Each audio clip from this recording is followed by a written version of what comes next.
Buenos días, buenas tardes y buenas noches. Bienvenidos a su podcast favorito, Hablemos de Filosofía. Con ustedes su confiable conductora, Elena Martínez Flores. Y como siempre, ya saben, empezamos con una introducción de los miembros de este podcast, que serían... María Martina Pacheco, Arturo Andrés Chávez Anaya, Leonardo Uriel González Ayala, Santiago Ruiz Cota y Quero López Tania.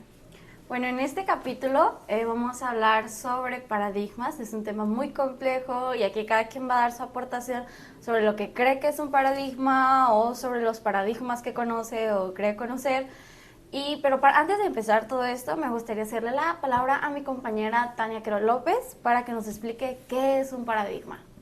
Bueno, algunos conceptos importantes para entender bien lo que es un paradigma y cuándo suceden los cambios son las anomalías y las revoluciones, como lo menciona Thomas Kuhn en la estructura de las revoluciones científicas. Ok, bueno, la idea de esto es de cómo en una época hay una forma de pensar y de creer sobre la ciencia o las modas actuales.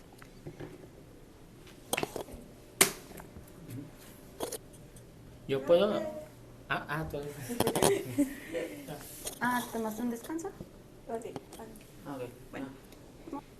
Bueno, voy a explicar un poco de los conceptos que vienen siendo los más importantes para entender los paradigmas. Son las revoluciones y las anomalías. Cuando algo no encaja con el paradigma actual y es como ver algo raro, pues es la anomalía. Y la revolución viene de esa anomalía, que vendría siendo el cambio. Cuando cambian de paradigma viene la revolución. Pues sí, eso es muy importante. No solo es los cambios, también, como habías dicho, es cuando pasamos de aquella respuesta o pregunta que parece escribirlo todo y luego ya deja de explicar los sucesos que están pasando porque el mundo se mueve demasiado rápido y tenemos que buscar una nueva definición, un nuevo término, algo que nos pueda explicar todas estas anomalías que están sucediendo, y precisamente todo eso es la revolución, ¿no?, del pensamiento. A mí me gustaría comentar uno de mis paradigmas favoritos porque es un tema que siento yo que es muy importante, que es el paradigma filosófico y psicológico, que era cuando antes, creo que por 1900, solo se utilizaba la psicología conductiva, ya que respondía a lo que se pedía en aquella época, que eran como las ciencias exactas. Se pedían que fueran cosas que se pudieran ver, registrar, patrones. Era una forma muy superficial de ver el comportamiento humano.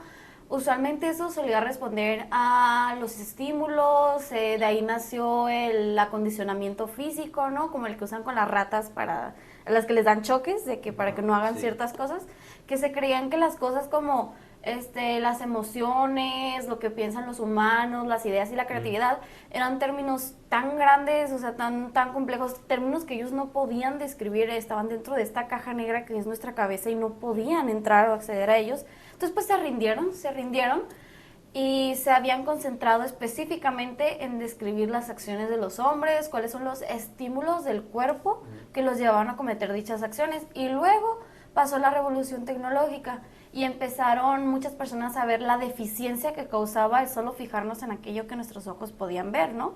Sí. O en lo que nosotros podríamos registrar en una tabla. Y decidieron, ¿sabes qué? Mira, como creo que la mente humana funciona como las computadoras.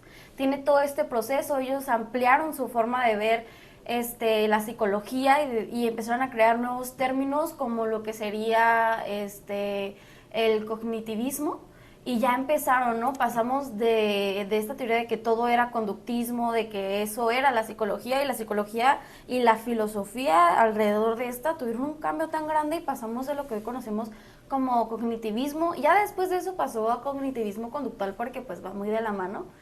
Pero empezaron a descubrir, ¿no?, pues de dónde viene, o al menos qué es lo que puede causar inspiración en las personas. Empezaron a buscar la respuesta de qué es lo que impulsa la creatividad y todas estas cosas muy muy importantes para comprender al ser humano, y ampliaron en gran medida los tratamientos que les podían dar a las personas en cuanto al área psiquiátrica. pasaron de darles choques o de hacerles lobotomías para quitarles problemas como, ay, está la ansiedad y la depresión porque Sí. no sabían cómo hacerlo, y pasaron a otro método en el que ya pues tenían una terapia, ya había más o menos medicación y una charla, ¿no? Con la persona para tratar de cambiar todo esto que pasaba dentro de su cabeza. Ese pensamiento, sí. Sí.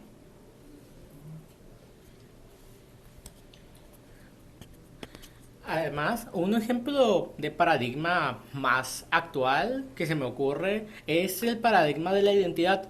Estamos ahora en una época donde ahora hay nuevos términos para definir una identidad. Por ejemplo, está el ser no binario, o sea, es decir, no pertenecer a ni a lo que sería al género de parte, bueno, al género ni de hombre ni de mujer, sino uno separado de esos dos. Además, hay una redefinición de lo que sería transgénero, que bueno, ahora se le llama transgénero, pero antes se le decía otros términos hasta llegando a ser despectivos. Por ejemplo, el caso de si una mujer tenía más un rol de un hombre, se le decía marimacho. Y el de si un hombre se le decía mujer, ay güey, era, ay, ¿cuál era? El de hombre. Cuando afeminado. Tomboy. No, ese es nuevo Tomboy, ¿cómo que tomboy? Nada que ver.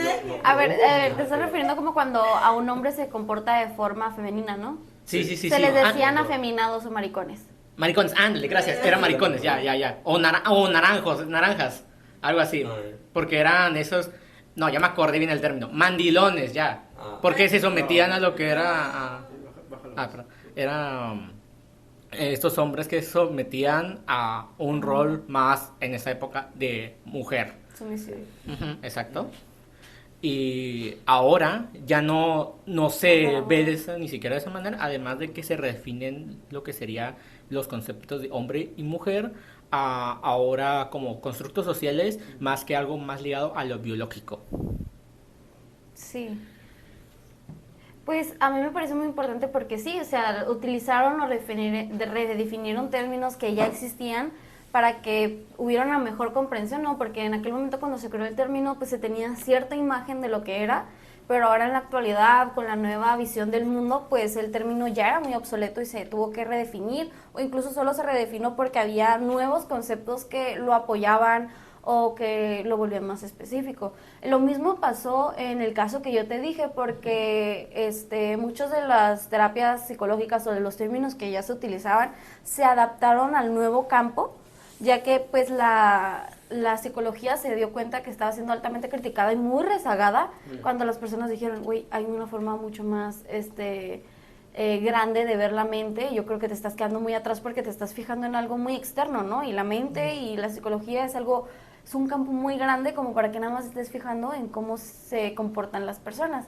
Pero lo del comportamiento o el comportamiento conductual siguió siendo un término muy usado en el cognitivismo, solo que lo adaptaron un poco más a lo que se estaba pidiendo o a las necesidades de la época.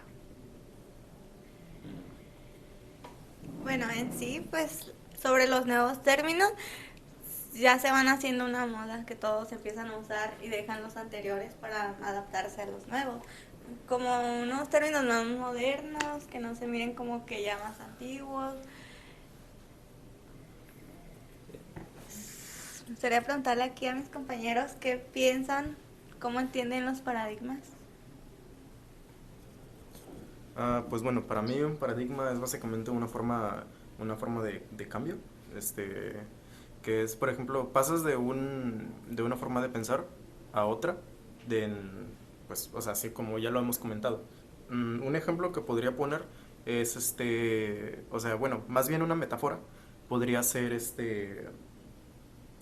de que, por ejemplo, tienes unos lentes de color azul, ¿sí? Entonces, todo lo miras azul. Y de la nada cambias y te pones unos lentes de color rojo. Entonces, tu realidad sigue siendo la misma. Sigues teniendo una misma realidad, pero tu forma de verla ya cambia. Es diferente. La ves de un color a otro. Entonces, es básicamente así un paradigma. Y bueno, un paradigma actual podría ser la inteligencia artificial, que pues bueno, eh, desde 2020 o 2021 más o menos, que fue cuando se empezó a dar muy fuerte la inteligencia artificial, empezamos a tener una forma de cambio en la que muchas de las cosas que nosotros hacíamos ahora las podía hacer o las podía sustituir un robot. Algoritmos, creación de negocios y etcétera. Entonces pasas de algo que tú puedes realizar a algo que ya te puede realizar una cosa completamente autónoma, un programa básicamente. Entonces se pasa de una vida donde haces tú las cosas completamente a algo que te ayuda ya, que es como lo que hemos estado viendo en las películas de las últimas décadas, que es de que hay un robot que va a llegar y te va a hacer las cosas, cuando antes no se pensaba siquiera en eso. En la realidad no era así, pues. Sí, pasamos de una época en la que la tecnología era algo que ni siquiera pensábamos a que haya avanzado tan rápido que nosotros ya parece que ni entendemos qué tan rápido está sucediendo. O sea, cada Así día es. sacan algo nuevo, sacan otro iPhone. Sí, así. Es que podemos verlo así, ¿no? O sea, el paradigma es, los sucesos están sucediendo tan rápido, la vida cada vez es más movida, que no Sí. nos damos cuenta cuando algo que estábamos usando o algo que nosotros pensábamos útil pasa de cierta manera a ser obsoletas para las personas. Exactamente. Aunque yo digo, el iPhone sigue siendo, el 12 sigue siendo igual de funcional que en donde estamos ahorita. 17. 17. Y yo les digo, o sea, sí, el tiempo pasó muy rápido y cada vez salían más iPhone y más iPhone y más iPhone con mejor cámara, pero si te das cuenta siguen teniendo cámara. No como la Switch. Sí, Como la Switch. o sea, así como los paradigmas, seguimos Sí. utilizando lo que ya había, por así decirlo, solo que lo reestructuramos o lo Exacto. adaptamos a lo nuevo. Exacto. Es un iPhone. Un paradigma es un iPhone. Trae nuevas cosas, es cierto. Ok, y bueno, Santiago, ¿vas a participar? Sí. Va. Toma. Para mí un paradigma es la forma en la que una comunidad pues ve la realidad. Y hablando del cambio, pues un cambio de paradigma se da cuando empiezan a surgir ideas o métodos que, bueno, en el mundo, ¿no?, que un paradigma ya no alcanza a explicar para la realidad. O sea, que ya es como ponerse otros lentes, por ejemplo. Y así, de esa manera, se da el cambio de paradigma. Un ejemplo de un paradigma no tan actual, pero pues histórico, puede ser el del cristianismo, ¿verdad? El paso del eclecticismo al paradigma cristiano. El paradigma cristiano toma a Dios como el centro. Es entender la realidad por medio de Dios, no por la razón, La no por la naturaleza. ciencia, sino por Dios. Buenos días, buenas tardes, buenas noches. Bueno, este fue el final de este cuarto capítulo de Hablemos de Filosofía con su confiable conductora Elena Martínez Flores. En este capítulo se habló sobre los paradigmas, un tema muy interesante, y si quieren seguir sabiendo lo que nosotros pensamos sobre paradigmas, espérenos y véanos en el quinto capítulo y final de esta primera temporada. Muchas gracias por habernos acompañado en ese transcurso y que tengan un excelente, un bellísimo día.